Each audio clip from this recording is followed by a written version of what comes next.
रज पाओ। मेरे लाडो तेरे चरणन की रज पाओ। लाडो तेरे चरणन की रज पाओ।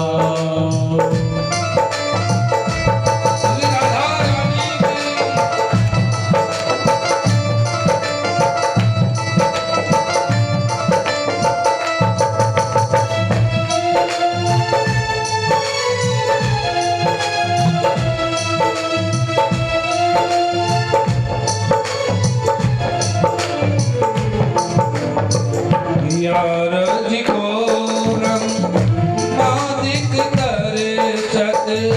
रज को ब्रह्मादिक दर्शत। रज को ब्रह्मादिक दर्शत।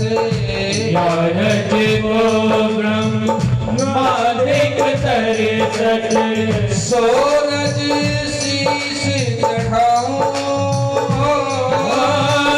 सोरज शीश चढ़ाओ। सोरज शीश चढ़ाओ। सोरज शीश चढ़ाओ।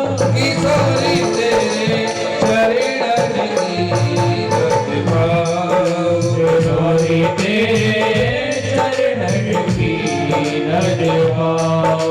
मेरे श्यामा तेरे चरणन की रज पाओ। श्यामा तेरे चरणन की रज पाओ।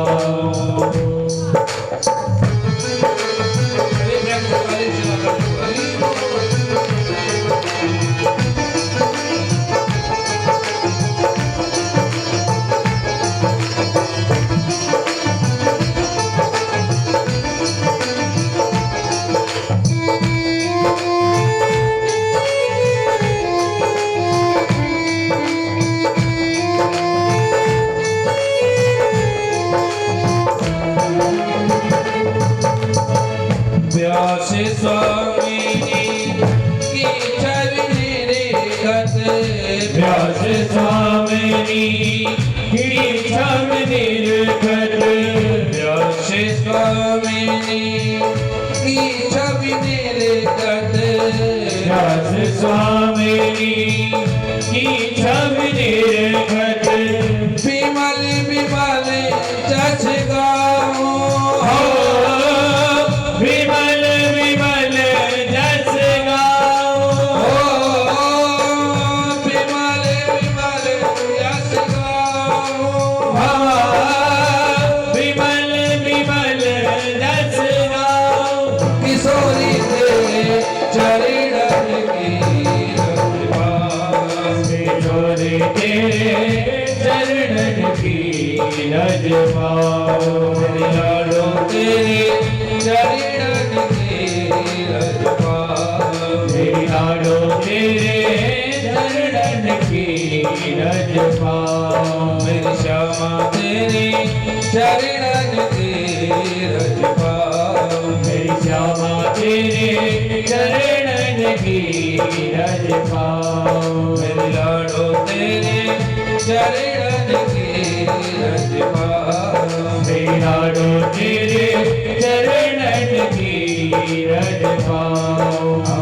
चरणन की रज पाओ। चरणन की रज पाओ। चरणन की रज पाओ।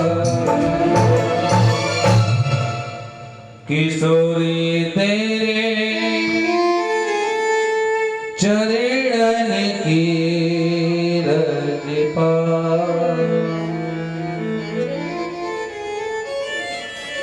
बैठी रहो कुंजन के कोने में श्याम राधे का गाऊं। श्याम राधे का गाऊं। किशोरी तेरे चरणन की रज पाऊं।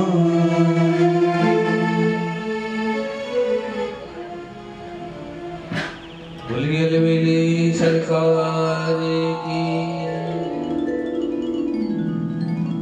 आज मानो नेत्र बंद करके अगर हृदय से लाडली जी को पुकारा जाए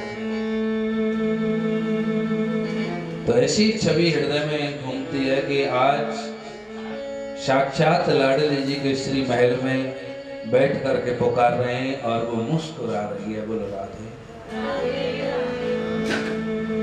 बड़ी दयावान है वो लाडली, बड़ी कृपामयी है। मेरे भाई बहन, इतनी बड़ी कृपामयी है, इतनी बड़ी कृपामयी है कि उसका कोई वर्णन नहीं कर सकते, उसके लिए शब्द नहीं है। भक्तमाला में एक कथा मिलती है कि एक बार एक नीच जाति का प्राणी और बरसाने से नंदगांव गया। नंदगांव गया तो नंदगांव में किसी ने कुएं पर खड़े होकर के कहा, भैया अरे बड़ी जोर की गर्मी पड़ रही है, प्यास लगी हुई होगी, थोड़ा जल पी लो। तो उस प्राणी ने जवाब दिया कि देखो भाई, हमारी लाडली जी यहाँ ब्याही हुई है, हमारी किशोरी जी यहाँ ब्याही हुई हैं, और ऐसा कहते हैं जहाँ पर बेटी, गांव की बेटी जो ब्याही हुई होती है वहां का जल नहीं पीते। और तो एक प्राणी कहने लगा, रे ये तो बहुत पुरानी बातें हैं, अब छोड़ी है, आजकल तो पानी तो बहुत दूर की बात है, भोजन कर लेते हैं, आप जल पी लो। बोले नहीं नहीं, मैं जल नहीं पी सकता। और जिस कार्य के लिए वो गया था वो सारा कार्य किया, ठाकुर जी के ही किसी कार्य से वो गया था। और मैं आपको बता दूं वो कार्य कोई और नहीं था, वो निमंत्रण देने के लिए गए थे ठाकुर जी को। और जब लौट के आए तो इतनी भीषण गर्मी थी कि रास्ते में वो मूर्छित होकर गिर पड़े, क्योंकि जेठ की गर्मी में अगर पानी नहीं मिले तो आप कल्पना करो कि कैसी दुर्दशा होती है। जरा सा नहीं मिलता तब हम बिलबिला जाते हैं, इसमें तो जेठ की दोपहरी में। और पहले ये साधन तो थे नहीं कि भाई गाड़ी में बैठो और चले जाओ, पैदल जाना होता था, पैदल आना होता था। मूर्छित होकर के गिर पड़े तो मेरे ठाकुर जी भी थोड़े विनोद कर लेते हैं, हास्य कर लेते हैं। ठाकुर जी आए और लाडली जी से कहने लगे, अरे ठाकुर जी, लाडली जी। बोले हाँ, देखो तुम्हारे बाबा जो रास्ता में मूर्छित हुए पड़े, थोड़ा उनके ध्यान रखा करो, परिवार के लोग कहाँ रहते हैं। भक्तमाल कहती है, स्वयं लाडली जी जल का लोटा लेके आई और भोजन लेके आई, उसकी नातनी के रूप में, और बड़े प्रेम से आज भोजन कराया और जल भी पिलाया। और जब जल पिलाया तो कहने लगे, बेटी तू बहुत अच्छी आ गई, लेकिन मुझे बहुत ज्यादा जरूरत थी इस पानी की। और कुछ दूर साथ में चली और अंतर ध्यान हो गई।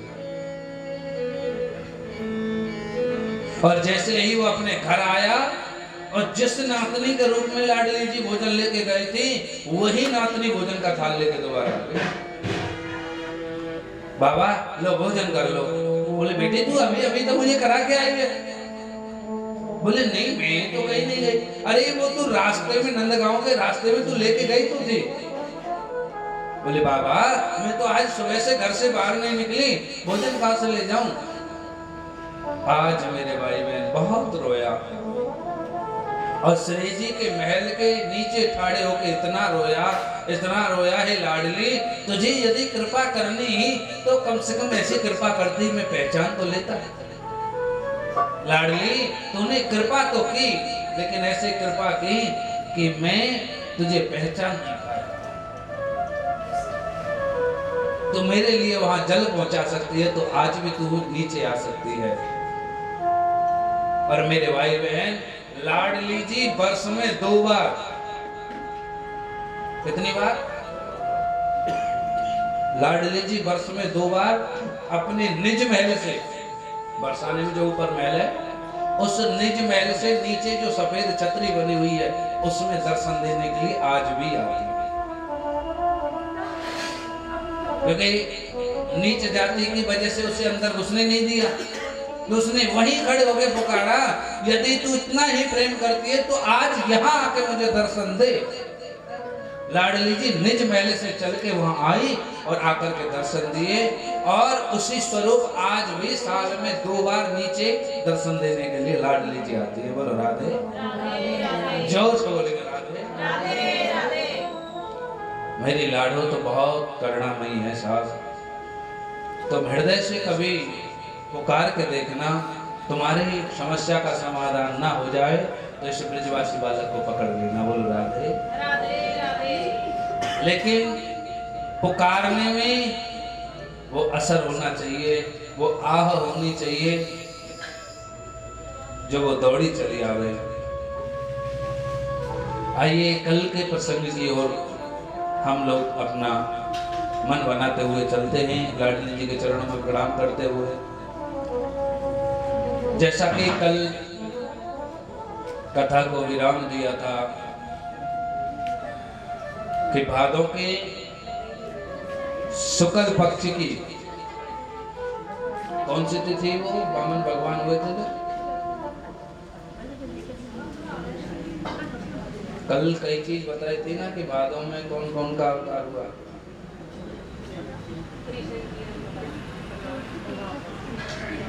और थोड़ा भैया इन सबको कैमरे में दिखाओ तो सही कि भक्त ऐसे हैं हमारे, हाँ पता तो चले। हाँ बोलो राधे, जोर से बोलेंगे राधे। तो कल किस किस का अवतार हुआ, थोड़ा जो लोग घर बैठे आनंद ले रहे कथा का वो भी तो सुने कि वास्तव में महाराज जी कथा सुना रहे हैं, टाइम पास करा रहे हैं। भादों के